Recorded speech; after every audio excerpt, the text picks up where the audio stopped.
This is TWIS. This Week in Science, episode number 738, recorded on Wednesday, September 11th, 2019. Palindromatic Science. Hey there, I'm Dr. Kiki, and tonight we will fill your head with spacey things, drugs, and holes. But first, TWIS is supported by listeners like you. We thank you for your support. We really couldn't do it without you. Disclaimer, disclaimer, disclaimer. Humans are interesting people. Just look around if you happen to have them about. On any given city street, anywhere in the world, you can observe the human species going about their daily routines with heads full of thoughts. So many thoughts, thinking about the tasks at hand, thinking about getting to or from work, thinking about the things they want to accomplish, thinking about the next meal they would like to prepare, thinking about the next leisure time activity, thinking about time or money and how much it'll take to do all of these things that they want to do, thinking about the song in their earbuds, the news on TV, thinking about problems, theirs, society's, problems of all sorts. And while all of this thinking is going on most everywhere on the planet at once, there is another mode of thinking that is also taking place. Thinking that momentarily pushes human need and ego aside and looks for solutions to increase our understanding of the world beyond the bony confines of our brains, though often within it as well. Scientific thinking, the likes of which you may not see taking place on any given city street anywhere in the world, but you will find at the intersection of here and now on This Week in Science, coming up next. I've got the kind of mind that can't get enough. I want to learn everything. I want to fill it all up with new discoveries that happen every day of the week. There's only one place to go to find the knowledge I seek. I want to know what's happening. What's happening? What's happening this week in science? What's happening? What's happening? What's happening this week in science?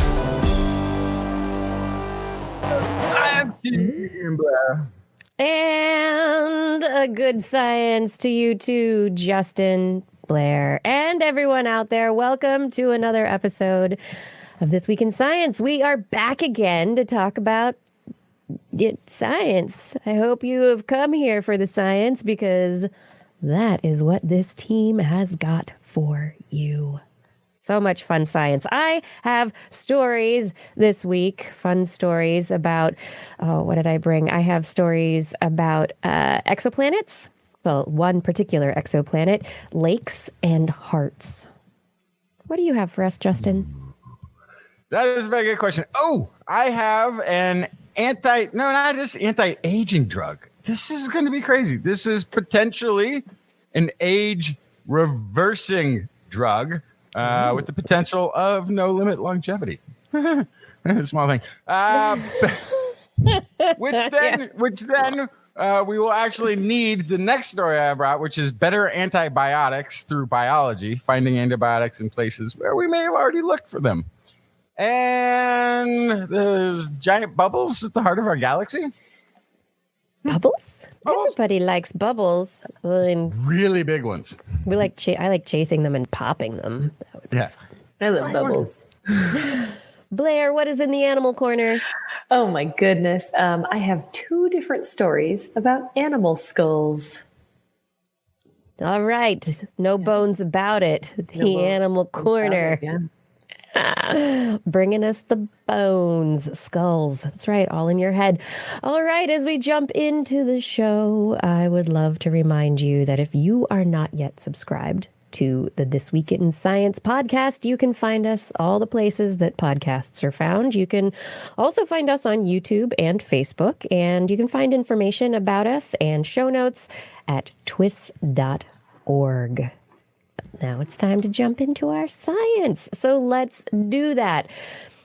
First news off the block is the big hubbub online today, astronomically, has been news of a new exoplanet, an exoplanet that was discovered by the Kepler Space Telescope that Hubble looked at. And there were a couple of teams kind of competing to get this new research out, apparently. There was one study that one team put together, and they had an embargo that was in place.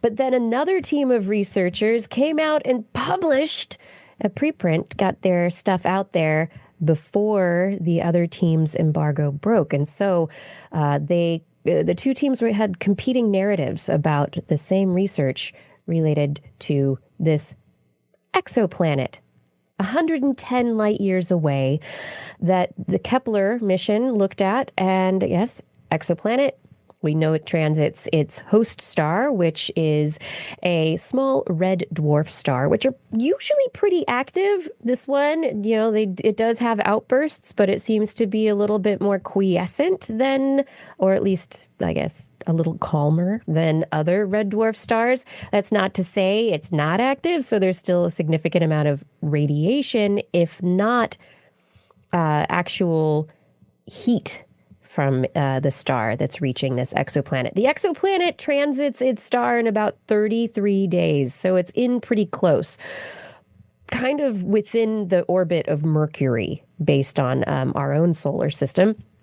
And it apparently is within this star's habitable zone. So this red dwarf, it's active, but it's small and it's not very hot. So it doesn't put out a lot of heat, which means that all its planets need to be a lot closer in. They need to be like nice and cuddled up against the planet, against the star for habitability, or at least the potential for habitability to be there. So this planet, they were interested in it. Hubble looked at it. So there was this publicly available data that one team used, and then the original data that the original team who collected it from Hubble used. And so these two teams used this Hubble data to analyze the spectrum of the light that was available from this, from the transit of the planet in front of its star. And the teams came out and said, ta-da! Water vapor in the atmosphere of the planet. Oh, that's pretty cool. That's it. Time to buy some land. Is that the idea? So that, Blair, the land part is where things kind of start to fall apart. There is if you've right. Yeah. So the reports in the media about this exoplanet have ranged in quality and also in information, with some reporters saying that it is a rocky terrestrial planet, like a super Earth, that it's just a slight bit bigger than Earth and is rocky. And so you get this image of maybe a rocky crust, and they're saying that it could potentially be a water planet. But then the other team, data from Hubble that has been looked at and people are pointing at it, they go, hey, based on the size and the mass of the planet that we're seeing, this probably is a small Neptune. And if it's a small Neptune, then it's going to be more of a gassy planet with a gas envelope. This planet is about 8 times the mass of Earth. So, what? I mean, That's big. It's big, and that increased mass means we couldn't live there. We would be crushed on its surface, and the amount of details. The amount of pressure that you would be under, just from gravity itself, and also from the pressure of the atmosphere, is likely to be enough to crush you and also cook you fairly significantly. Astronomers on Twitter. Let's not even get into how long the year is on that planet, right? Very short, 33 days. It's a month long. Woohoo! Zipping around. So astronomers are saying, hey, people are talking about this planet being potentially habitable. Now let's talk about what that habitability means. If there's no rocky surface, the possibility of life as we know it, so very slim. But even if there is a rocky surface, let's compare it to another planet in our own solar system that is rocky and terrestrial, with a fairly thick atmosphere containing water vapor that is very uninhabitable, Venus. So you're starting to get to the comparison here of this planet, this exoplanet. If you run across this story in the media, Just know that the facts are we don't know if it's rocky or gaseous at this point in time. The evidence points to it being more of a small Neptune-like body rather than a super Earth. But there's water vapor. And so the big thing is we are looking at the atmospheres of exoplanets and figuring out whether there's water there. And that is cool. Yeah. Nice. Yeah. So I think it's also interesting how close it is.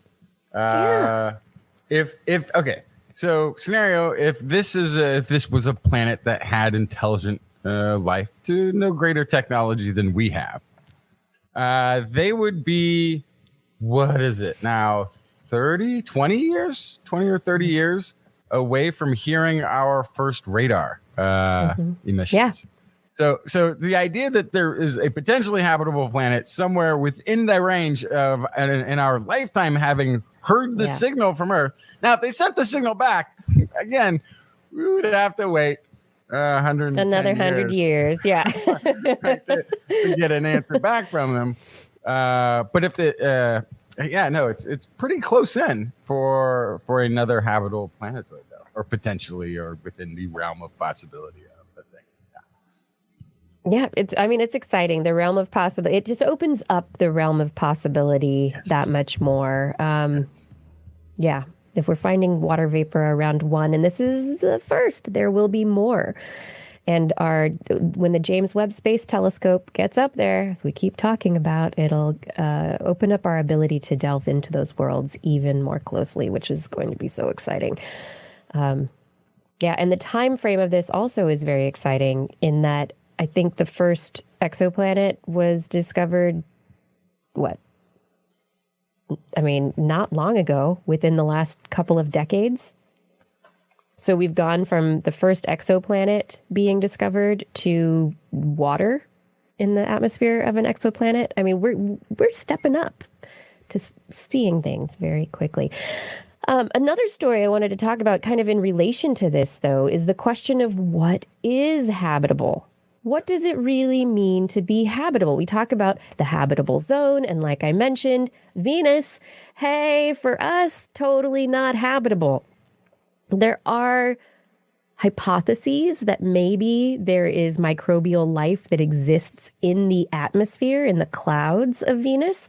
And it would be amazing to go and find out whether that's true. Could be true for that exoplanet that was discovered that I was just talking about. Maybe there's microbial life in the atmosphere. Could be. And that's based on the one planet that we have a really good take on, have been able to study really well, which is planet Earth. Having microbial life in its atmosphere. It's not that it's a weird thing that you would have microbial life in an atmosphere. We have it. It exists here on this planet. Exactly. But I mean, we really have our own solar system only to look at for what is a habitable zone and what we think. And we're saying, hey, okay. And so far, the definition of the habitable zone has been clarified by how far a planet is from the star that would allow water to remain liquid. So for dim red dwarfs, they have to be closer. For hotter stars, like the sun, they can be further out.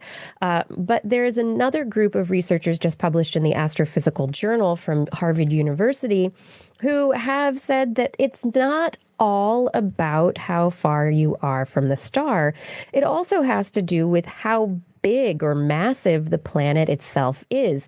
And the researchers modeled different sizes of astronomical bodies and to try and determine how small a planet could be before it would lose its atmosphere. So a planet like Mars, we know that its atmosphere, it's lost its gravitational dynamo, and its atmosphere is much, much, much thinner than Earth's.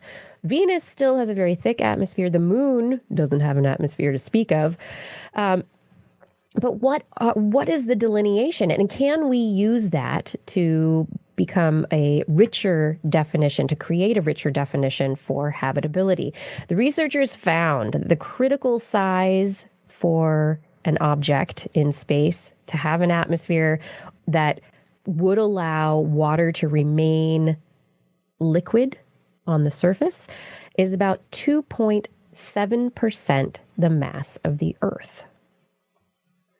That's kind of on the smaller side of what I would have guessed. Yeah. Wow. That's really small. It's very small. So the moon is only 1.2% the mass of the Earth. So it's just below that limit.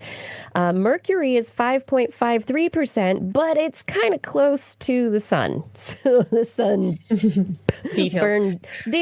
minor details. So the estimate they were able to put together is they estimated the habitable zones of small planets around certain stars like G-type stars like our own sun and others like red dwarfs as the exoplanet is orbiting. Researchers also were looking at stuff in our own solar system and, big moons of outer planets. We think they might have life. Europa, Ganymede, Callisto, Titan. What about life on those planets? Well, if radiation from the sun increased, they could be, nice little tropical moons. But these moons, according to this analysis, are too small to maintain liquid surface water, even if they were closer to the sun. So Europa, which is a big one, wouldn't necessarily be a candidate for life, other than the fact that it has its own, there's gravitational forces that are making it hot from the inside, which could keep it. So there are still differences. There are still factors at play, but how big do they have to be? I don't want to derail this conversation too much, but go for it. Let's take a train. I recognize that when we talk about habitability, we talk about things in the realm that we understand what life needs. And it sounds like we're talking about, okay, it could life. Would it work? But I can't help but just sit here and think, in the vastness of the universe, who's to say life has to be carbon-based? Who's to say life needs water? Who's to say any of these things, that there's life that can't live under such pressure? So I understand that we have to start somewhere. And that's why this habitable zone exists. And it's a place to start the search. But I can't help but just think, when we find it, it's not going to be there. So the argument, and I think we've had this on this show. Yes, we definitely have. Yeah. One argument is that, well, if life could form another way, why didn't it form another way on this planet? Because life formed so quickly now, we're finding, from the formation of the planet. It seems as though if there were other ways for life to have formed, it might as well have done it here as well. On the other hand, then the argument that I think you first proposed was life eats up niches. And if this planet's taken. This planet got taken very quickly. And so even if new life starts every third week, every third Thursday, a new life form emerges on the planet, it is devoured before it has time to grow, because there's something eating something in every niche and every level of the biosystem. Well, and maybe, not to harken back to things like Invader Zim that I watched. But why not? But maybe water is not good for certain life forms. Maybe the absence of water is what's needed on another planet. Well, yeah, in order for a different type of life form to exist. The first mass extinction on this planet. The life that was here didn't like oxygen. It was poison to it. I mean, so yeah, if we're just looking for planets that had oxygen, we are missing life, right? There are. You're right. There are other possibilities out there. So I recognize that's not entirely what this is about, but I just wanted to throw that out there because I think it's a good perspective to have. We don't know that necessarily you need to have all these parameters to have life. We don't know that. Yeah, I agree with that. We do not know this for sure. We're basing it on our N of 1 Earth. And our knowledge of chemistry in that water is the universal solvent for allowing chemical reactions to take place. But as we know, methane is perfectly good at doing some of that also. So there are other chemical probabilities and possibilities, and you're absolutely right. But we got to start somewhere. And not to not end it somewhere, but there also the argument though that the chemistry of the universe is pretty much the same as far as we can tell. The chemistry. Which how do we know that? We don't necessarily know that. Just the I think the chemical laws. Unless the atomic building we have a good blocks. idea, but I still feel like you could find a new kind of bond, for example. The atomic building blocks that are here on Earth, we haven't gotten any clue that they would be different anywhere else in the universe. Well, So, I'm just throwing it out there. We don't know I know for you're sure. throwing it out there, but I mean that's one of the arguments for looking for life the way it formed this way is because the chemistry of the universe should be pretty similar, even if not all the same ingredients. It's always one of those weird things when you're watching sci-fi and they're mining some bizarre compound on an asteroid that they have to go out and it's like whatever it is, it's not that unique. Yeah, you could make it a lab. You're going to be in it's not really. There's no need for that. We don't know. We don't know.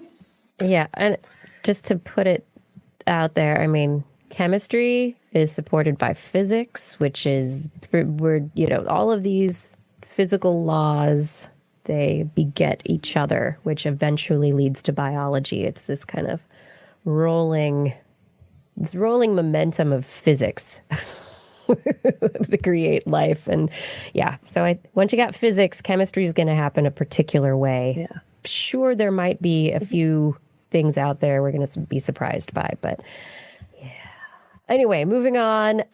Big surprise that I thought was really cool. Ed Dyer posted this to the Science with a Twist Facebook page. A story from NASA JPL about Titan. Titan is a moon, and we set the Huygens probe to crash down onto the surface of Titan. It saw all these beautiful lakes, and we have pictures of these frozen landscapes with these methane lakes, and it's really incredible looking. It was, we pretty much were like, okay, yeah, look at those lakes. Those look like craters. Okay, crater lakes. Lots of bombardment. Sure, that makes sense, except people kept looking closely and had second thoughts about that and thought to themselves, some of these lake shores don't look like the typical crater steepness. They're extra steep. They have different features. And so they created a model and determined that it is more likely that some of these methane lakes were caused by explosions from the surface of the moon itself, that nitrogen, pools of liquid nitrogen would have built up in areas, and as the nitrogen vaporized, it could then explode. And so the exploding nitrogen bombs created massive craters with steep walls that then filled with methane and our nice methane lake shores and beauteous features. And so not craters, explosions. That's a surprise. That is. Yeah. It makes this part of the solar system seem a little safer now. Yeah. Too. Much safer. But you'd get really, really old traveling out that far. It takes a long time to get out there. It would be nice to turn back time. That's right. Can you tell me a story, Justin? There's no limit to human longevity. That's the bold claim being made by a study with a very small sample size. This sounds like a story you brought specifically for me. It's a very small sample size, but it has very big implications if it can actually be reproducible at larger scales. So the study has suggested for the first time it might be possible to reverse the body's epigenetic clock. This is a thing that measures, which is being used to measure people's biological age. So in the study for 1 year, 9 healthy volunteers, only 9 people, took a cocktail of 3 common drugs. One was a growth hormone, and the other 2 were diabetes medications. On average, they shed 2.5 years of their biological ages over this 1 year period. So they actually went back. Would that make them going back 3.5 years in that year? I think that's how that math works. So biological age was measured by analyzing epigenetic methylation marks on their genomes. The epigenetic clock that's being used looks at places which have been compromised by chemical modifications, such as methyl groups that tag different DNA. The pattern of these tags change during the course of one's life, and you can track a person's biological age by adding up the number of changes that have taken behind, which can actually be a little bit different than somebody's regular chronological age. So somebody can have less of the biological aging over time or more of the biological aging over the time, separate from how many years they've been on the planet. So scientists have constructed some epigenetic clocks by selecting sets of DNA methylation sites across the genome and have now what they consider a rather accurate version of it. Okay, so participants' immune systems in this study showed reversing of that clock, as well as signs of immune system rejuvenation. According to the study, according to this report, results were a surprise even to the trial organizers. The researchers, though, are cautioning the findings are preliminary because the sample size was small and they did not have a control. Which is too bad. No control is bad. That is bad. Yeah, so this was initially, though, this is like a first run test. Is there something worth investigating? Let's just do, right? So this is which then gets picked up by the news media and becomes a big thing. And hopefully get some funding, right? Okay, so hopefully get some funding, but also hopefully doesn't make people think that they can take years off of their life already. Well, they might be able to. No, they can't. Anybody who's on a combination of like metformin and DHEA, like they're already doing this. Right. So this is forever. Yeah, they didn't invent the drugs for this. Yeah. So this was geneticist Steve Horvath at the University of California, Los Angeles, who conducted the epigenetic analysis. I'd expected to see slowing down of the clock, but not a reversal. That kind of felt futuristic, he says. Findings are published in Aging Cell 1, September 5th issue. This is according to cell biologist Wolfgang Wagner at the University of, too many A's in a row, Chen in Germany. It may be that there is an effect, but the results are not rock solid because the study was very small and was not well controlled. Yes, so they do need to do more testing. So the latest test was designed mainly to test whether growth hormone could be used safely in humans to restore tissue in the thymus gland. So this was not a longevity study going in. This is not what they were trying to do. So the gland, which is in the chest between the lungs and the breastbone, is crucial for efficient immune function. White blood cells are produced in bone marrow, then mature inside the thymus, where they become specialized T cells that help the body fight infections and cancers. But these glands start to shrink after puberty and increasingly become smaller and clogged with fat and all the things that humans interact with in the environment can affect it. So this was evidence from animal and some human studies show that growth hormone stimulates regeneration of the thymus, but this hormone can also promote diabetes. So the trial included 2 widely used anti-diabetic drugs in the cocktail to sort of prevent the onset of diabetes while they were doing this.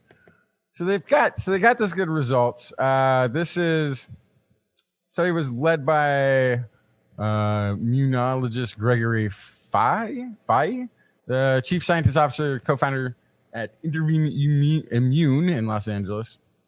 His fascination with the thymus goes back to 1986 when he read a study in which scientists transplanted growth hormone secreting cells into rats, which apparently rejuvenated their immune systems. And he was surprised that then nobody followed up on that initial clinical trial. which happens all the time because there's only so much funding and people are doing a trial maybe at a university, but then they get a job somewhere. So this is the thing that they were trying and seeing. I think we see it all the time on this show where that's really interesting, and then we might not hear about a follow-up on it. So a decade later, age 46, he treated himself for a month with the growth hormone DHEA and found regeneration of his own thymus. So things like this. So I went to the biohacking conference recently, and people are up in arms about these individuals who are injecting themselves with stuff, their own CRISPRized cells and various things. And here's a scientist going, "Hey, I'm going to do this to myself and test my own thymus." Like, hey, that's self-experimentation. But anyway. Yeah, it's not wise.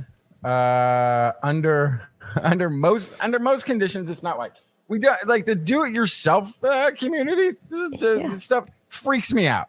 These are people playing with things they may not know anything about. I feel a little bit better if you have an immunologist who's basing something that he's seen in a study that was already a human trial and doesn't have the funding to do a study and have, other people come in and do it, right? Yep. I can just do a one-off to see if it does anything. Worth spending the next 2 decades of my life pursuing. Right? Worth taking a little bit of a look just to see, is this something I should spend the rest of my life going after? So I think there is a little difference there, but doesn't always end well. Yeah, so this one, though, we'll see if it does end well. So far, it sounds very promising. And this is, like you said, these are all things that are currently in use, just in a new combination. So if it works, I'm first in line. I mean, these are broad medications, and so there will be side effects. I imagine this just won't be like easy cakewalk. Hey, they'll have to figure that out. And once they figure it out and the anti-aging pill exists, I'm first in line. You know what the other side effect is? Not dying. Yeah, no, the other side effect, the side effect of not taking it is you die at some point. Well, and it's, this is again, we're talking about longevity. This is not making the unbreakable human, of course. You're still heir to all of the other You can things still be killed or kill yourself accidentally. Yes. And this is preliminary. So the study showed a reversal of 2.5 biological years. So is that something that can continue indefinitely, or is it something that has a limit? Does it stop working after a while? Right. Like there's diminishing returns. Yeah. And I'm also curious because if you're reversing methylation, isn't this the epigenetic thing that's passed down to the next generations? Right. So it depends what methylation. Yeah, there's a weird evolutionary aspect to that too. I think somewhere in there. But. Yeah. We will see. I'm looking forward to hearing more about this in the future, because that's when it's gonna be. But now is the time. What's the time for? It's the time for that part of the show that we call Blair's Animal Corner. With Blair. She loves our creatures, great and small. Biped, millipede, no pet at all. You want to hear about animals? She's your girl. Except for giant pandas and squirrels. There's Animal Corner. Yeah, Blair. Well, I got to tell you first where I am, since our viewers might see that things look and sound a little bit different. I'm in New Orleans right now for the AZA conference. That's the Association of Zoos and Aquariums. And there's about 3,000 people here for this conference. And today I was running around the Audubon Zoo with a bunch of people from the Marine Mammal Center. Hi, Adam, at the other end of the room here. Hello. I have Andrea from the Monterey Bay Aquarium. I had friends from St. Louis Zoo, other coworkers from San Francisco Zoo. We were having a great time. And one of the things that we did today was we explored a huge exhibit in the Audubon Zoo called The Swamp. the Louisiana swamp. And I had a great time because it was full of gators. And for those of you following my social media today, you might have seen quite a few posts about alligators. I love them a lot. I think they're fascinating animals. And I love spending time with them, checking them out, learning about them.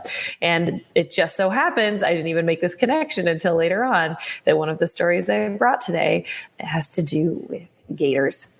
So this is a study from the University of Missouri, Ohio University, and University of Florida. And the headline for this story is actually all about the T-Rex. So where do these two things connect? Well, T-Rexes and alligators have some things in common. Their skulls actually are very similar. They have holes on the roof of their skulls that other animals, other reptiles, birds, animals in general don't have. They have these holes on the top of their skulls, and they're filled with blood vessels. Now, previously, the thought that has been consistent for over a century is that these holes actually were anchor points for muscles. So these dorsotemporal fenestra means window in Latin. So that's always when there's holes in skulls, they're called fenestra. So these had previously been, were considered to be filled with muscle and were all about jaw, muscle, and bite force and all this kind of stuff. Now, the first thing that comes to mind that's kind of weird about that is that in the past century, we've learned something about T-Rexes that are very different than what we thought before. They don't appear to be predators. So why would they need these huge jaw muscles for bite pressure if they're eating things that are already dead? Okay, so that's your first red flag, right? The second thing that these researchers noticed was that it would be very weird for a muscle to come up the jaw, make a 90-degree turn, and then go along the roof of the skull. We don't know about other muscles that do that. So why, in this case, would these muscles do this for T-Rexes? Well, as I mentioned, the fenestra are the same on alligators and T-Rexes. They have them in the exact same place. And so they use thermal imaging that allows them to translate body heat into visible light. They looked at the amount of blood vessels that are in the area. It looks like there's a lot of blood vessels in these fenestra. And then they looked at them versus other reptiles, which, again, remember, reptiles are a weird grouping that are polyphyletic and they're not all actually that close to whatever. Anyway, alligators and caveat are both very closely related to birds, however. And so these two are actually very closely related. And remember, alligators, the whole crocodilian lineage is very old, from around the time of dinosaurs, perhaps previous. So these similar holes in their skulls most likely came from a common ancestor. That is not a hard conclusion to jump to. So from the thermal imaging, they found by looking at alligators from the St. Augustine Alligator Farm Zoological Park in Florida, found that the when cooler alligators, when they were really cold and they were trying to warm, their thermal imaging showed big hot spots in these holes in the roof of their skull. So there's a rise in temperature in those spaces. Then later in the day when it's really warm, these holes appeared dark, like they were turned off to keep cool. So this looks like evidence of a cross-current circulatory system or an internal thermostat or some sort of ability to maintain body temperature that in reptiles we generally don't think they can do very well. So knowing all that, it is not hard to imagine that the fenestra, these holes in the T-Rex skulls, are actually for the same thing, that they might be filled with blood vessels and that they are for some sort of temperature regulation. So this is using anatomy and physiology of current animals in zoos or zoological parks, and then using those to do an intensive study with current technology to indicate what analogous structures in extinct animals might be for. So I think that's very interesting. I also think it's a good reminder of how, remember I was saying alligators, they're reptiles, but they're not related to lizards. They're closely related to birds. Birds can regulate their body temperature. Yeah. So something that wasn't even really brought up here is this is kind of an interesting reminder that if they have the methods to tweak their body temperature internally, that kind of shows something similar that might be going on between them and birds as well. It's a completely different way of doing it, but it seems like they're trying to do a similar thing, which is pretty cool. But so that informs our knowledge of the T-Rex. And so it's not muscle attachment. This is thermoregulation. The T-Rex had these giant, because it had a massive head. It had to get rid of that heat.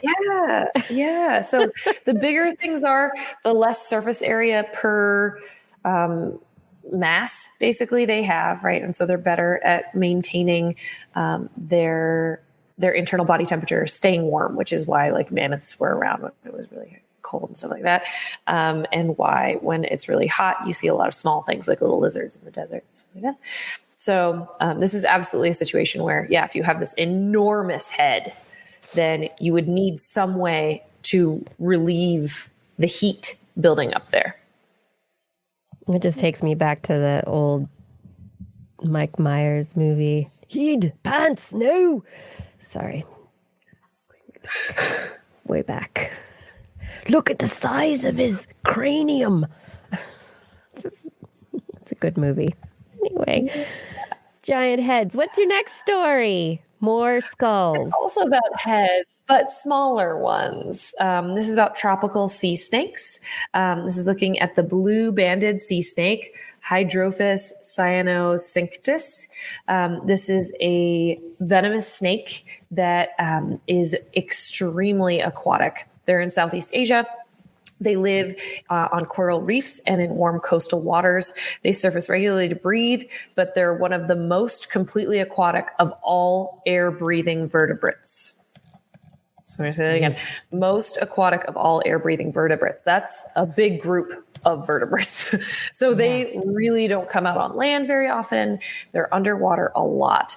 And looking at sea snake skulls, they have new ideas. Researchers have new ideas about how they spend so much time in the water. So this is led by a lead researcher from Flinders University and another from University of Alberta, Canada.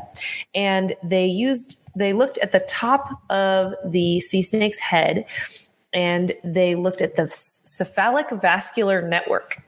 So they wanted to see how all of basically the veins were connected and where they were going, all this kind of stuff. And they found that it was actually likely helping them to breathe. So they used micro CT scans, computer modeling, and it looks like they can use their skull or their head like fish use their gills. So for example, I was talking to somebody about this story earlier today, and we brought up the fact that on the show, we've talked about the turtles that can breathe through their cloaca, the skin in their cloaca, right?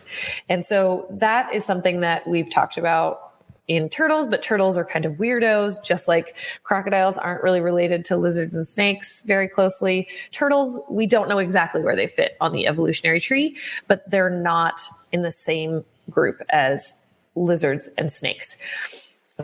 And so the fact that turtles can do that kind of makes sense because likely they branched off from a common ancestor with amphibians way earlier than lizards and snakes did. So lizards and snakes are known for having this watertight skin. Turtles, it's a gray area. But this is a new development in that kind of expectation that reptiles have, or that lizards and snakes have this watertight skin. It looks like they use this extremely vascularized network across the top of their head and absorb oxygen directly from the water. What? So the water diffuses through the skin between the scales, gets in there in the tissues, and the snake's like, I'm just going to, have a little water weight gain, and then there's oxygen. And so it's likely just the oxygen. The way that gills work, right? They're kind of breaking open the water molecule and pulling out the oxygen. And so they think that this is working a lot like that. Gills. Like gills. Mm-hmm. So diffuse capillary network close to the scales, between the scales, that is just acting as a barrier, part of the barrier, and doing that diffusive oxygen gathering. Which then do they really have watertight skin? Sounds like not on the top of their head.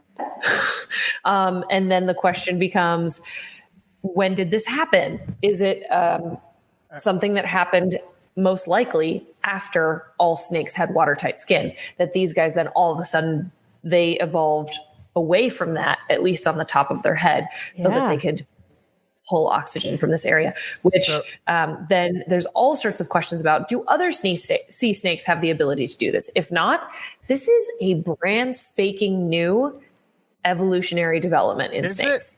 I mean, so here's my question. Could be. No, seriously, have you ever heard of snakes with gills, Justin? Well, here's my no. I mean, but here's my question though, and because I don't know anything about snakes, I need a zoologist for this one. I'm wondering if snakes have ears. Yes. They do. Yes, they do. Okay, because isn't somehow? But they do not have external ear openings, so they have all of the same stuff internally, but no hole into their head. Because somewhere between the jaw and the ear was genetically where gills were in fish, correct? Sure, yes. But the gill aren't into inner ear bones in a lot of vertebrates. Okay. So, but what I'm wondering is, this is in the region of if the gill was at the tail or something, that would seem like very, or somewhere farther away. But of course, it has to be above the. That is a good convenient. Well, but remember, the turtle, their surface area that they breathe through is all the way at the other end. Yeah, but I don't know. I understand where turtles come from. I think they're aliens. But could this just be? No, well, my point is though, could this just be sort of not an evolutionary sort of advance in like creating a new thing, but repurposing genetic capabilities for gill type activity that was ways not getting used for generation after generation after millions of years, maybe even. But then there's a way to figure that out.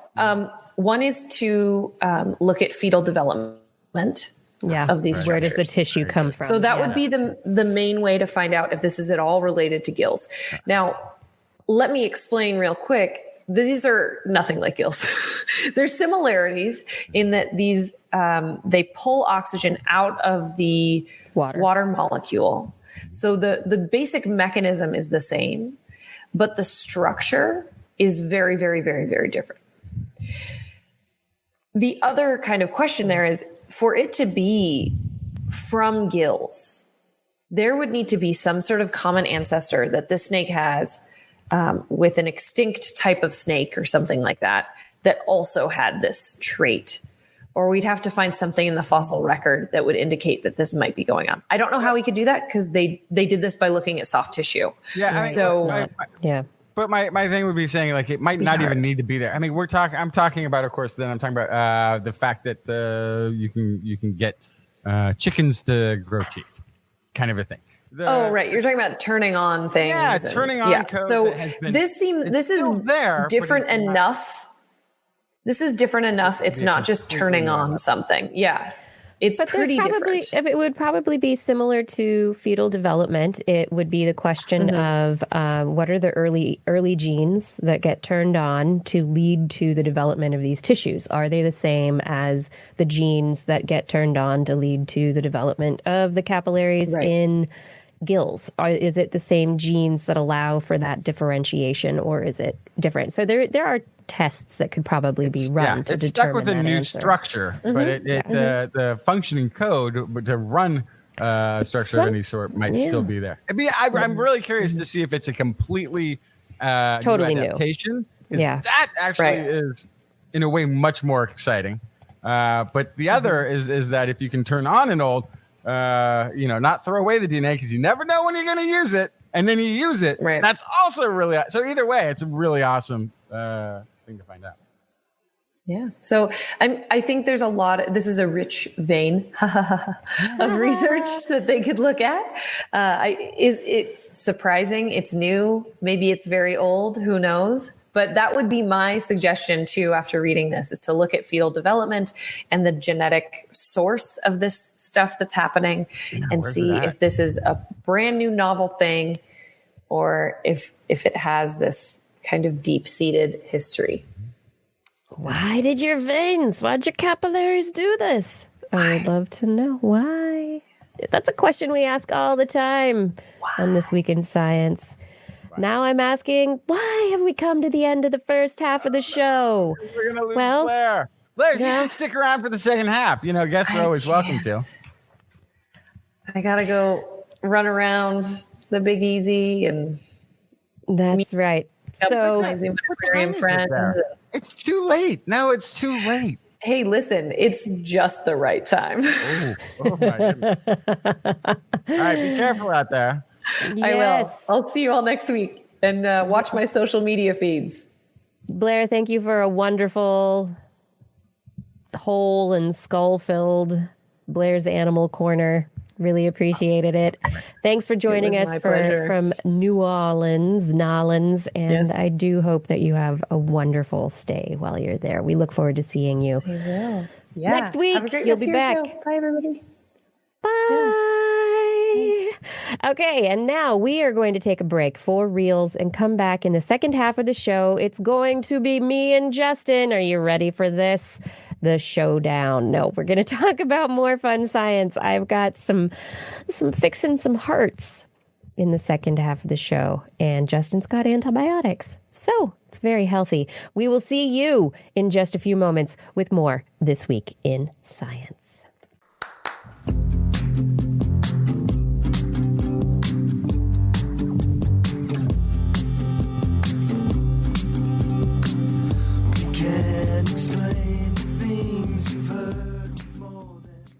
Thank you for joining us for another episode of This Week in Science. We are here every week bringing you science news stories and discussion that goes as in depth as we can get. We want to know where this research is going. We want to know what the implications are. We want to talk about that. We want to ask the big questions. We want to ask why. We want you to be curious as well.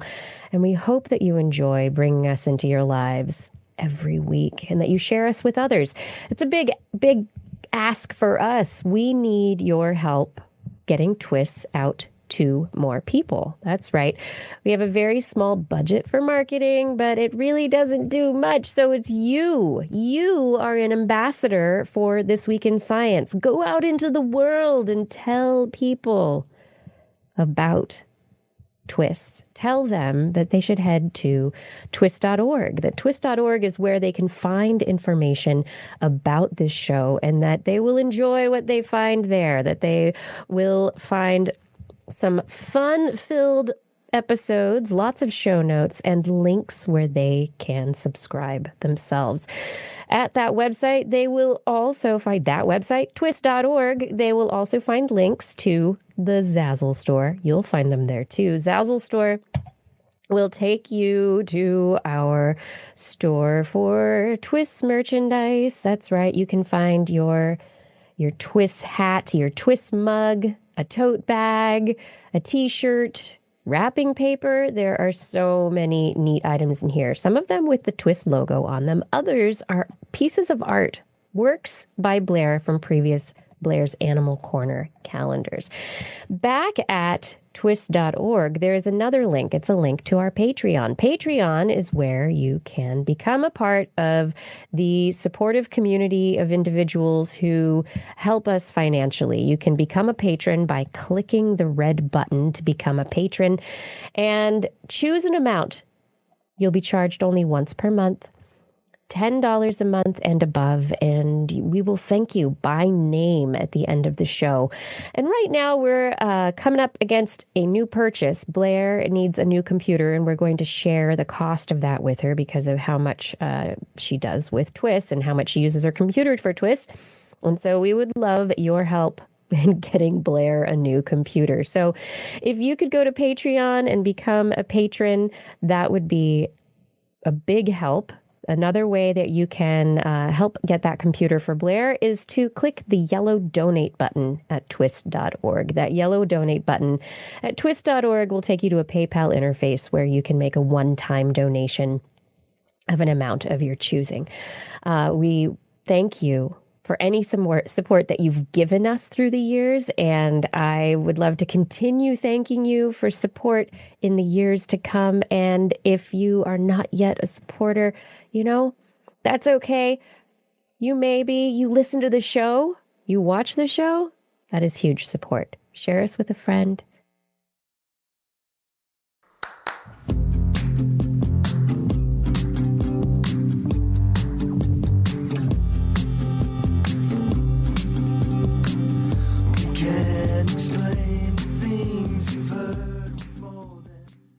We are back with more This Week in Science. We are back. Thank you for listening. It is time for the segment of the show called This Week in What Has Science Done For Me Lately? Oh, I miss my crew of people singing with me.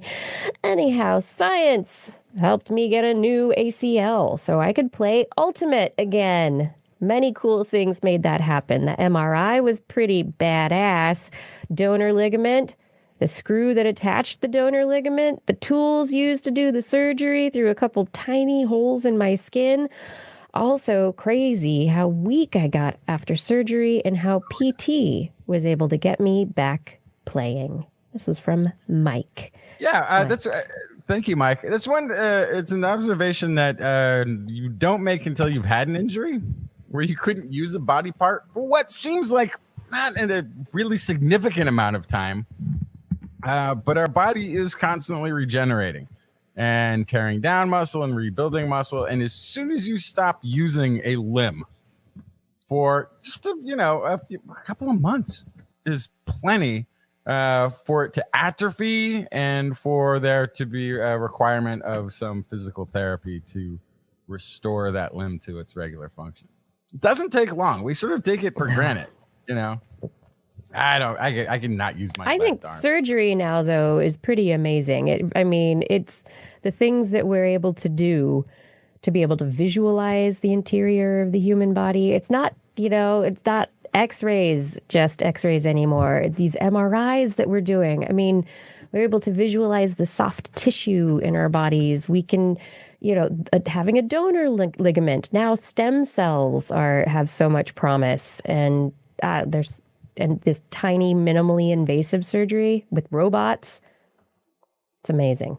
Absolutely. Yeah. Mike, thank you for writing in with this reminder of, the wonderful machines that our bodies are and the incredible medical technology that allows us to fix things when it goes wrong.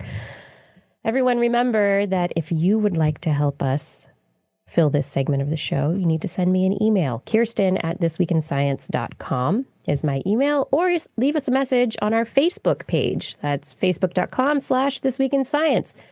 Yeah, leave a message. We want to keep doing this segment of the show. Okay, Justin, it's time for your story. Every once in a while I get sent a story that I don't have, that is a link to a journal that you have to have a subscription to. Right. This study is out of McMaster University, Hamilton, Ontario, Canada. And I really only have the synopsis of it because I can't get into the full story. But it was interesting enough that I still had to bring it. So actinobacteria this is one of the largest bacterial phyla. It's between 13 to 30% of any given soil sample of microbiota in the soil. It is the main source of our antibiotic classes that are used today in clinical use, that are being used as antibiotics. This is where they're sourced from, this strain, this phyla of bacteria.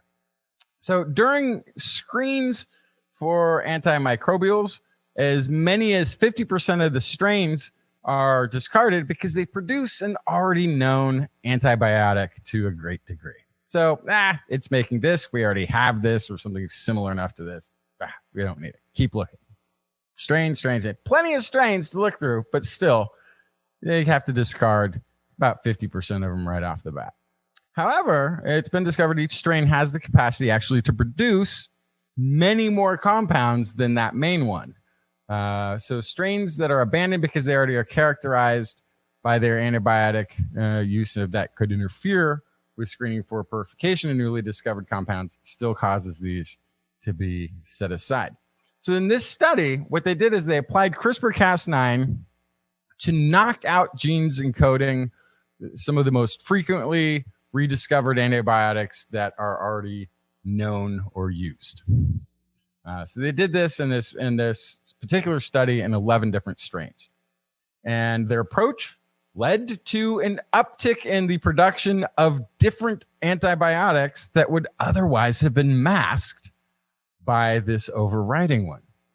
So they were able to rapidly discover rare and previously unknown variants of antibiotics in a what is basically they're calling themselves a strategy that is very simple and could be applied to existing strain collections to realize biosynthetic potential that nature has already developed for us. I really like the approach and the deep dive. There's a few things. So there is the understanding that in the microbial warfare that takes place between bacteria and fungi, there are constantly antibiotics of different forms being created by both sides to attempt to eliminate the other from their environment.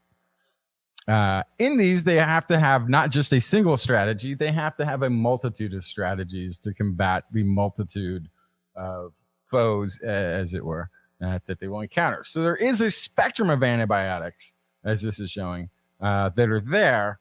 And while some are being favored, we are now discovering, shutting off the main ones, upticks and allows production of the others that we may not have been able to so readily produce or see.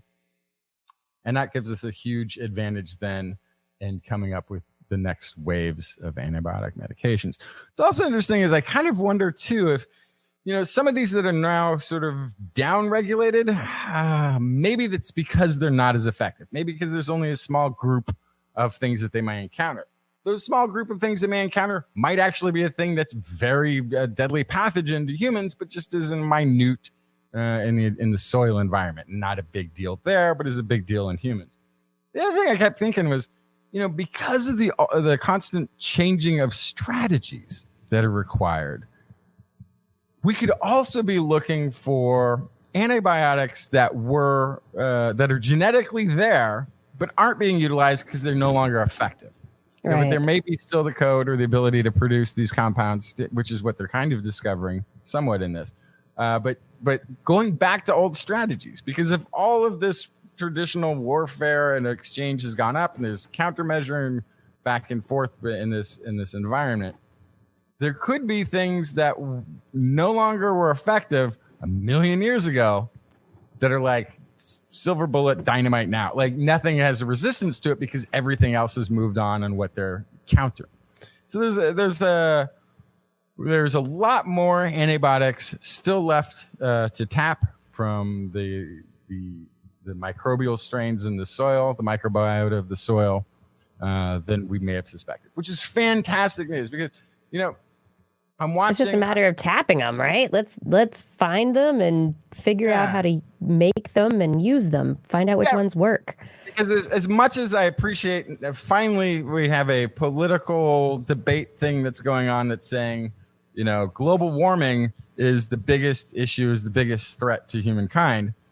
I'm not hearing any talk about the actually maybe even larger threat to humanity, which is the declining diversity and usefulness of our antibiotic medications, which, as we've talked about in the past, is not very far, 30, 50 years away. Yeah, and our simple infections the number one killer of humanity. Yeah, and the other big one, it's not just for bacteria antibiotics, but antifungals. We don't have a lot of antifungals that are going to be really effective as climate change heats things up and fungus infections become more prevalent. Yeah, so this is huge. It is huge. This is just one of those things. I don't have a catchy thing for it yet, but like Dr. Justin's fungal infection. No. No, I mean, we have been talking about global warming as being a massive threat for the decades that we've been doing this show. But the looming lack of antibiotics is potentially a bigger, more disastrous, and more harmful thing that's looming, and there's no discussion of it publicly currently, which is kind of frightening. I don't think there's minimal discussion. Yeah, it's not the. I'm talking public. I mean, if it's out there, but it's just not very much. Yeah. Well, we're talking about transforming power grids and this sort of thing to combat climate control. I don't see the push for the massive funding effort to head off the devastating death and destruction that will come from getting a paper cut and getting an infection and not having any way to sanitize it or any way to fight off an infection if you didn't sanitize it. These are happy, positive thoughts. No, they are. Okay. I mean, we'll be going. I mean, seriously, yeah. Are we going to go back? These are actionable things.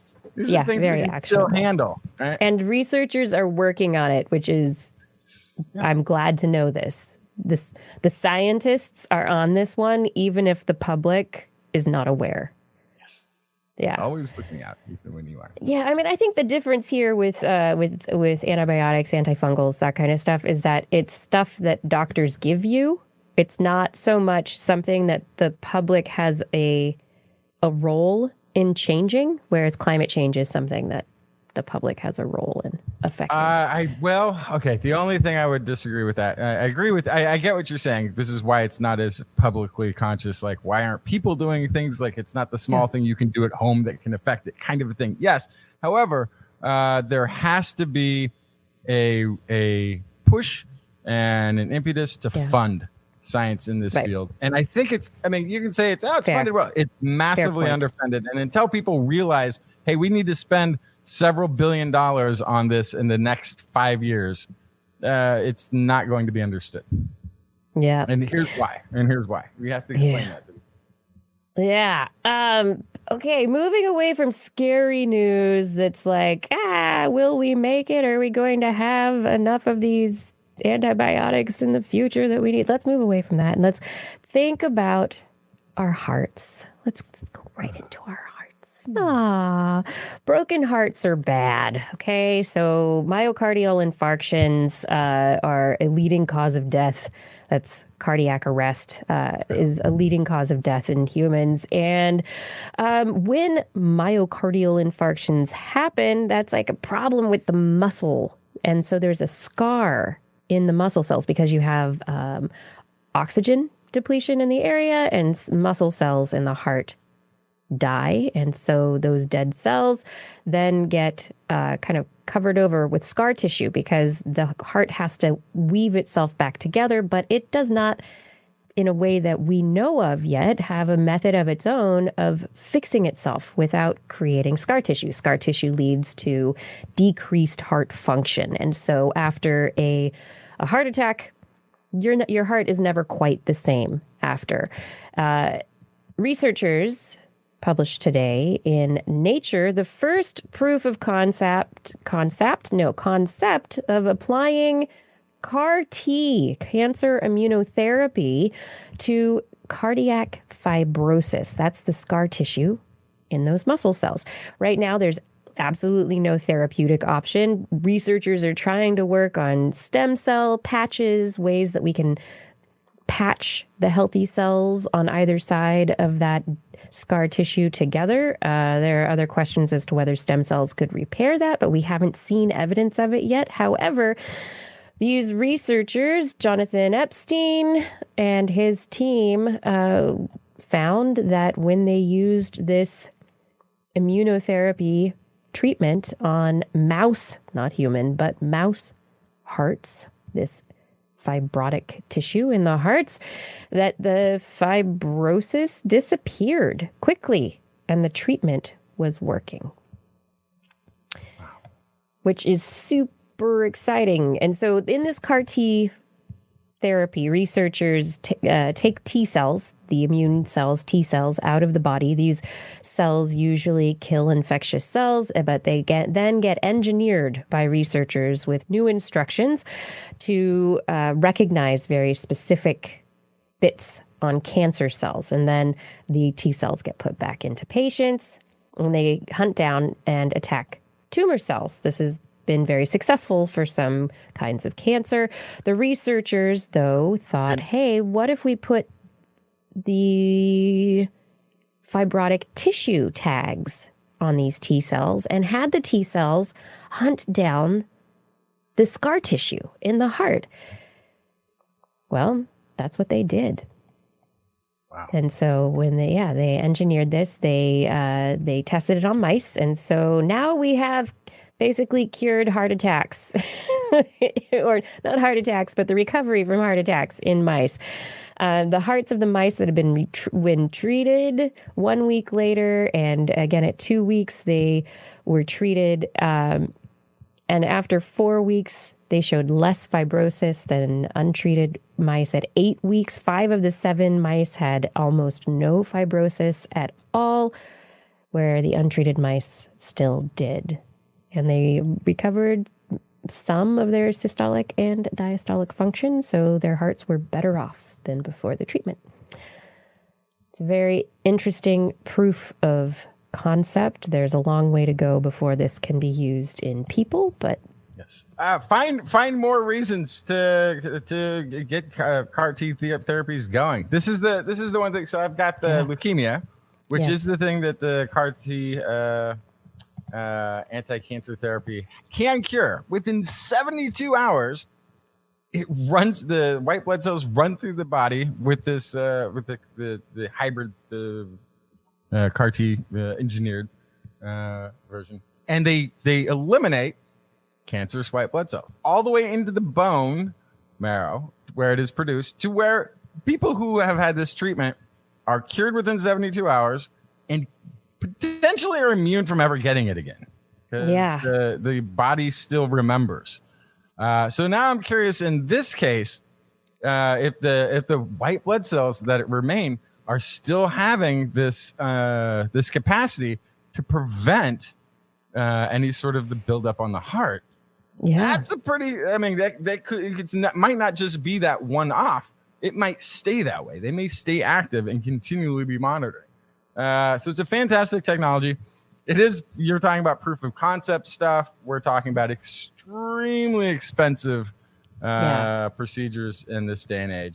But the more applications, the more researchers that are working on this, the more companies that get involved, the more public funding there is, the quicker I can say what has science done for me lately and not what it could do for me potentially.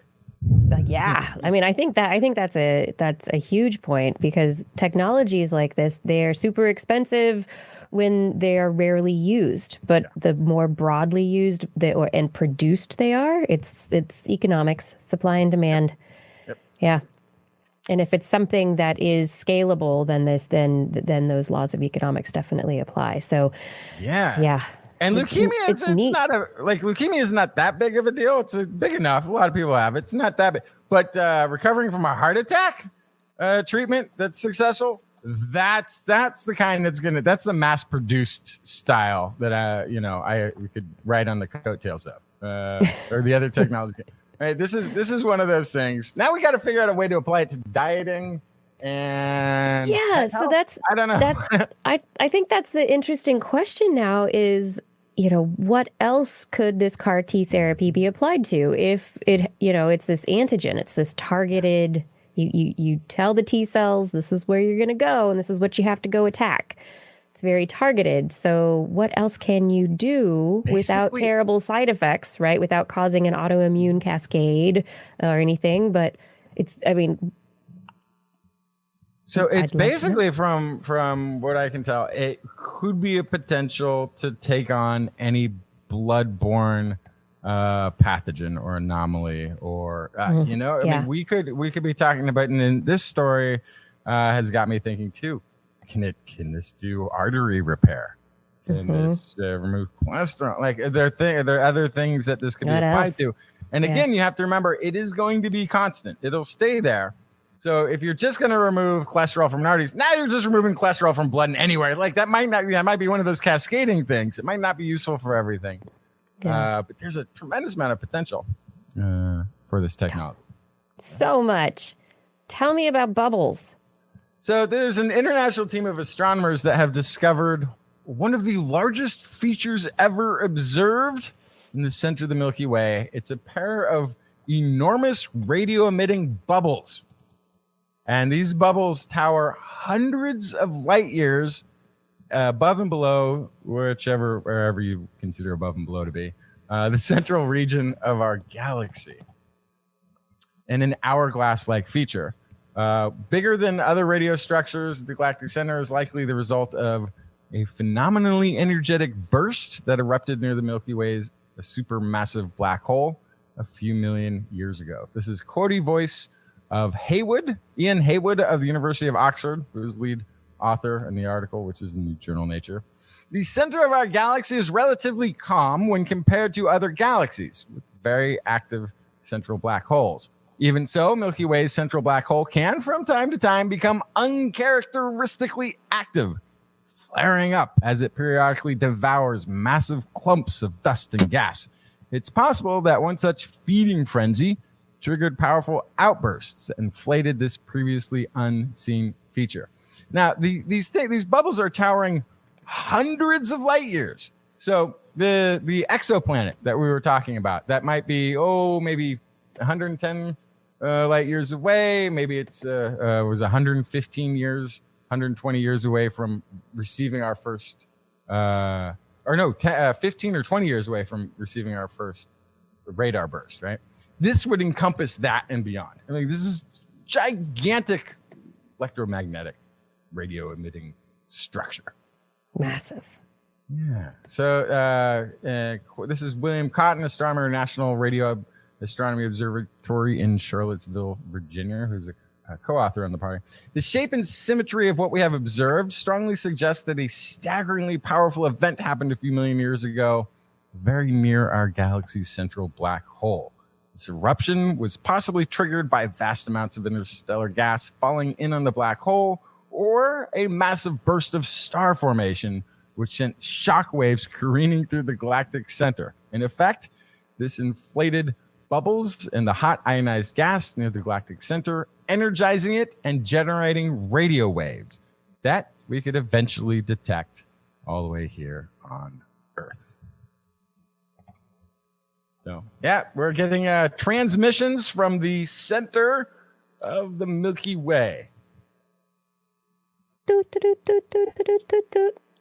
There's something coming in. I think it's saying, hello. It's hungry. I think the center of our Milky Way galaxy is hungry. That's what I think it is. Is that what that's the sound of a hungry, or is it the belly rumblings after a big meal?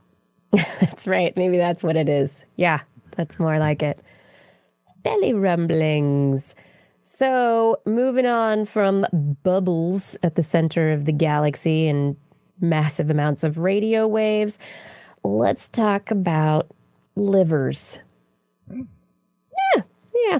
Well, livers, they're one of the organs that gets transplanted when people need transplants. And unfortunately, livers are not all that available. So any donor organs have a shelf life. They don't last very long, and there is a whole system that is set up to get organs like livers from a donor person to the recipient, and there's a clock that starts ticking the minute the donor dies and the organs are harvested for transplant. Now, One thing related to this is what if we could store organs or at least extend their longevity just a little bit longer? It's because right now they get cooled, they're put on ice. They're put in, little igloo ice containers to ship them all across the country to get to wherever they need to go. But what if that could be extended so that they could be healthy organs and not deteriorating organs at the end of the line? Because but then what you would have instead of that, the guy with the what do you call it, igloo cooler, who's like in a mad dash to hand carry this thing from one side of the country to the other by helicopter or plane or boat or whatever it takes to get there through rain, sleet, and snow. I got to get this there on time, otherwise somebody will die. You could just have a bank of them, sort of permanently in stasis of some sort where they weren't decomposing, and you could just pull one off the shelf whenever needed. Right? If we could pull them off the shelf, that would be amazing. This study doesn't go there.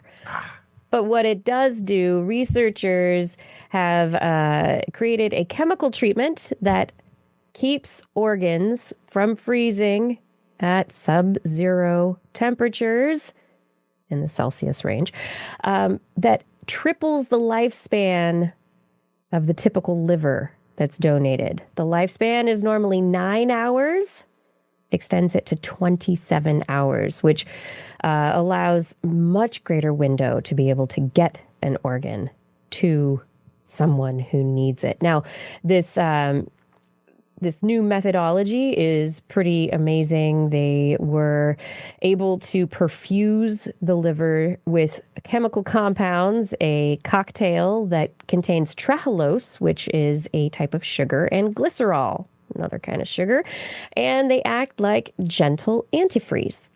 An antifreeze that's not like the antifreeze from your car that if it drips in the driveway could potentially kill a cat. No, not dangerous antifreeze, but nice antifreeze that the cells like and that they will flush out if at the end of the line you perfuse them with blood, that it just gets switched out one for the other and everything's fine.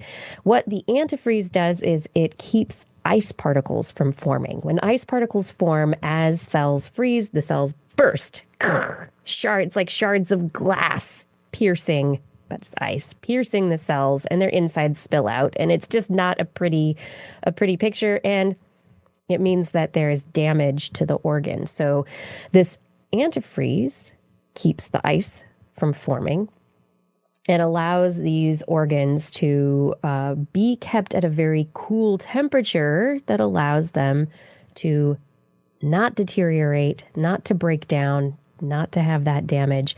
And at the end of the line, the researchers in their experiments were able to reperfuse. So they perfused their livers, reperfused them at the end of the line with blood at body temperature that would simulate a transplant. And the livers they found survived completely unscathed, could take up oxygen, produce bile, and perform normal liver functions outside the human body.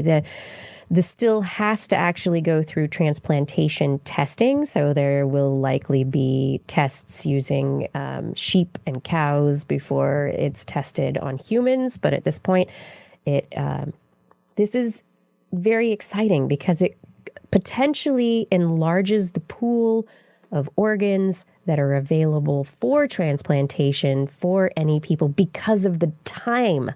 It makes the window larger. So this could be a big step forward for those needing donor organs. Yeah, 9 hours is not a lot of a heads up. No, that's clock's ticking. Gotta go. Absolutely. More stories? I have a couple of stories here. Quick at the end of the show. Shocking news, I tell you. It's really shocking. Researchers, hey, guess what? They found there's more than one type of electric eel. In fact, there's like multiple kinds of electric eels, and they used to think it was just one, Electrophorus electricus, and it was all by itself. But now researchers have discovered that Oh no, there are 3 species of electric eel. They are in the rivers of South America, and one of the 3 species they have named Electrophorus volti. It has a huge electrical punch, discharging shocks up to 860 volts. Ooh. Strongest known living source of electricity. Wow. You can read about this in the journal Nature Communications. And so now there is the genus Electrophorus, including Electricus, and now Volti and Varii. So now there are 3 electric eel species, which is pretty fun. And then final story for the night is a story about, I'm sorry, Blair had to leave because robot skin. We are giving skin to robots. Researchers have developed a new lace. They're calling it optical lace. And this has been developed through the Organics Robotics Lab at Cornell University. This lace material is it is kind of like a stretchable lace. And you think about the way that lace is designed so that there are interlinking segments that can make it stretch over objects. And the engineers in this case at Cornell decided that they were going to do this. They created a lattice structure out of 3D printed polyurethane.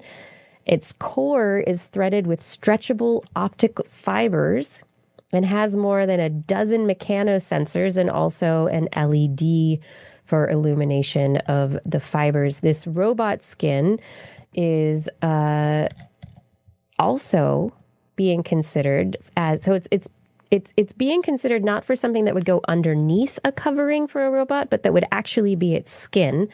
And then the second aspect of this that would be very interesting is that this is a washable material, and researchers think that it could be used for clothing, and that the clothing would be useful in for haptic feedback, say in VR situations, or in what am I thinking? Not in haptic feedback, and also in motion capture situations.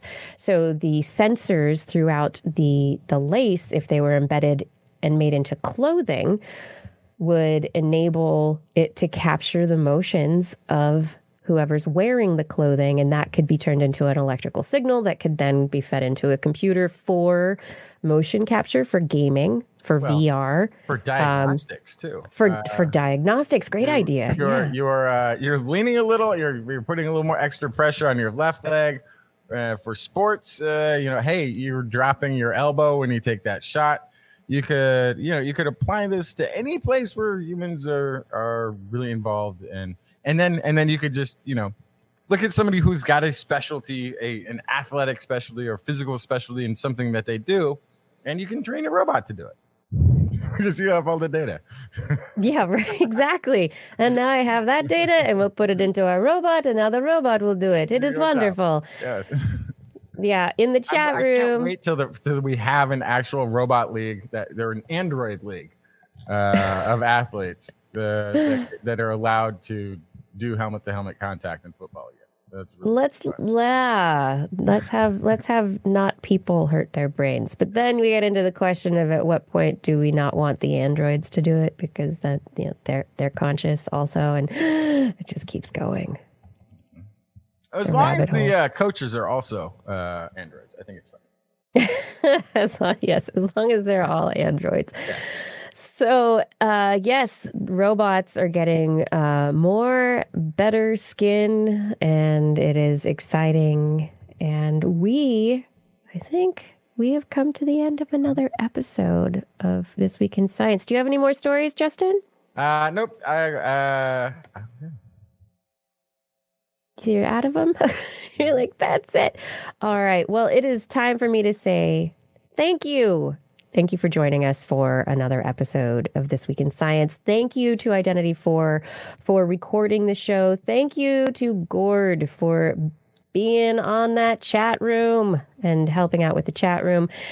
Fada, thank you for your help in the YouTube chat room and for your help with social media and show descriptions. And I would like to take this moment to thank our Patreon sponsors. Thank you to Paul Disney, Andrew Swanson, Craig Landon, Andy Groh, Ed Stu Pollock, Philip Shane, Ken Hayes, Harrison Prather, Charlene Henry, Joshua Fury, Steve DeBell, Alex Wilson, Tony Steele, Richard Porter, Mark Mazaros, Jack, Matthew Litwin, Jason Roberts, Bill K., Bob Calder, Time Jumper 319, Eric Knapp, Richard, Brian Condren, Dave Neighbor, Donald Mundis, Sarah Forfar, Dan K., Matt Bass, Darwin Hannon, Patrick Picararo, Ben Bignell, Gene Hellier, John Gridley, David Williams, Corinne Benton, Adam LaJoy, Sarah Chavis, Rodney, Tiffany Boyd, John Bertram, Mountain Sloth, Seth O'Gradney, Stefan Albaran, John Ratnaswamy, Dave Friedel, Daryl Myshak, Paul Ronovich, Sue Doster, Dave Wilkinson, Noodles, Kevin Reardon, Christoph Zucknerek, Ashish Pants, Ulysses Adkins, Artyom, Rick Ramus, Paul, John McKee, Jason Olds, Brian Carrington, Christopher Dreyer, Lisa Suzuki, Jim DePoe, Greg Riley, Sean Lamb, Steve Leisman, Kurt Larson, Rudy Garcia, Marjorie, Gary S., Robert, Greg Briggs, Brendan Minish, Christopher Rappin, Flying Out, Aaron Luthen, Matt Sutter, Mark Hessenflow, Kevin Parachan, Byron Lee, and EO. Thank you for all of your support on Patreon. And if any of you are interested, in supporting us on Patreon, you can find a link at TWIS.org. On next week's show, we will be back again at 8 p.m. Pacific time on twis.org/live. You can watch and join our chat room. Don't worry if you can't make it. You can find past episodes on our YouTube channel and again at twis.org. Thank you for enjoying the show. TWIS is also available as a podcast. Just Google This Week in Science in your iTunes directory. Or if you have a mobile type device, just look for This Week in Science. Basically in any place, Apple Marketplacey. For more information on anything you've heard here today, show notes will be available on our website, www.twis.org, where you can also make comments, start conversations with the hosts and other listeners, or you can contact us directly. Email Kirsten at KirstenThisWeekInScience.com, Justin at twistminion@gmail.com, or Blair at blairbaz@twis.org. Just be sure to put TWIS, TWIS, somewhere in the subject line. Otherwise, your email will be spam filtered into oblivion. You can also hit us up on the Twitter, where we are at TWIS Science, at Dr. Kiki, at Jacksonfly, and at Blair's Menagerie. We love your feedback. If there's a topic you would like us to cover or address, a suggestion for an interview, a haiku that comes to you in the night, please let us know. Please let us know. We'll be back here next week, and we hope you'll join us again for more great science news. And if you've learned anything from the show, remember, it's all in your head. This Week in Science. This Week in Science. This Week in Science. This week in science, it's the end of the world. So I'm setting up shop, got my banner unfurled. It says the scientist is in, I'm gonna sell my advice. Show them how to stop the robots with a simple device. I'll reverse global warming with a wave of my hand. And all it'll cost you is a couple of grand. 'Cause this week's science is coming your way. So everybody listen to what I say. I use the scientific method for all that it's worth, and I'll broadcast my opinion all over the earth. 'Cause it's This Week in Science. This Week in Science. This Week in Science. Science. Science. This Week in Science. This Week in Science. This Week in Science. Science. Science. Science. Science. I've got one disclaimer, and it shouldn't be news, that what I say may not represent your views, but I've done the calculations and I've got a plan. If you listen to the science, you may just yet understand that we're not trying to threaten your philosophy. We're just trying to save the world from jeopardy. Jeopardy. Jeopardy. And This Week in Science is coming your way. So everybody listen to everything we say, and if you use our method instead of rolling a die, we may rid the world of toxoplasma gondii. 'Cause it's This Week in Science. This Week in Science. This Week in Science. Science. Science. Science. Science. This Week in Science. This Week in Science. science.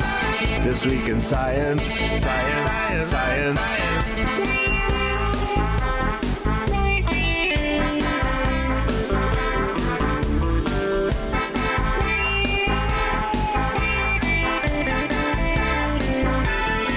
I've got a laundry list of items I want to address.